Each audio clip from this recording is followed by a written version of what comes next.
Page 204 of the committee amendments, penultimate objection was raised by Delegate Boysko to item 4-5.04, number 1H. Page 204, objection to item 4-5.04, number 1H. Delegate from Fairfax, Delegate Boysko.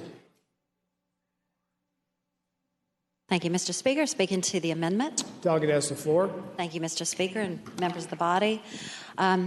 This amendment deals with a very specific access to abortion called fetal anomaly. Today, Medicaid-eligible women have access to abortion in only very narrow exceptions: life, rape, incest, and fetal anomaly. This budget amendment proposes to rip the last safety net out of a woman's hands who is already marginalized and suffering a tragic pregnancy outcome, facing a fetal anomaly with no other situation. We all know that pregnancy can be a precarious situation.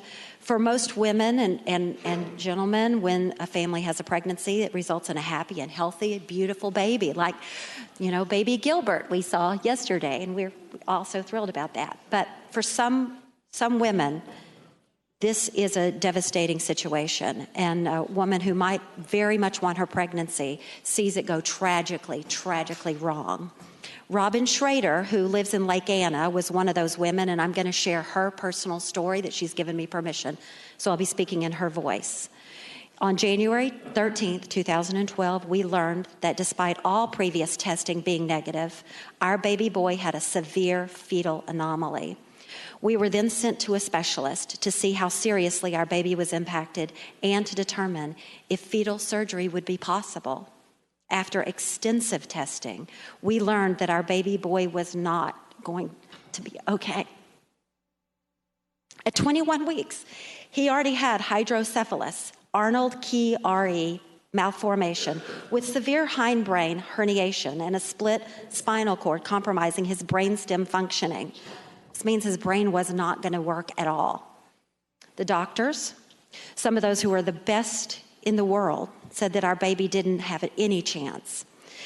Despite my husband and I really wanting this baby, our very first, we decided to terminate. We chose this path because it was going to be the best for him.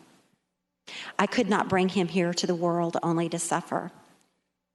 I want you all to understand that this budget amendment deprives Virginia women like Robin Schrader of their ability to make an extremely personal and private decision, agonizing for all of them, based solely because they don't have the money to take care of this.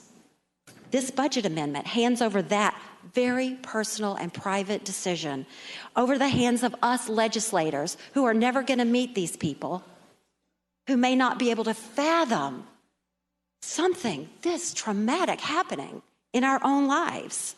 This is real, though. This has real consequences. And the horrible thing is this really targets those most vulnerable people who don't have the ability to make the decision otherwise. On average, I just want you to understand how rare this actually is. Over the past 4 years in Virginia, fewer than 30 families have faced this per year. We have 8.4 million people in Virginia, and we're talking 30 families a year. This is not elective. This is not just selective abortion. This is tragedy in your house. The funding means everything to these families who are making these decisions that they never, ever wanted to have to make. But it's a decision that they and their healthcare providers know best what's for them. I'm asking you, please do not pull the safety net out from under these vulnerable families. No woman plans on having an abortion, but when tragedy strikes, she should not be further traumatized and marginalized simply because of her financial considerations. We are a more compassionate body than that. You,